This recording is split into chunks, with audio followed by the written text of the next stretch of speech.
Media কথা NC Debbarma মহোদয় ওনাকে এখানে অ্যাডমিশন করা হয়েছে, আজকে আনা হয়েছে একটু আগে।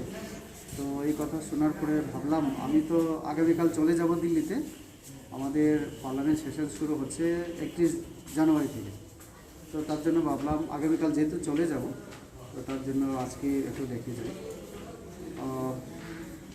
সুগার আছে আরও কিছু, যেহেতু বয়স হয়ে গেছে ওনার, তো ডক্টর বললেন যে এরকম কোনো চিন্তার কারণ নেই, ওনারা দেখছে।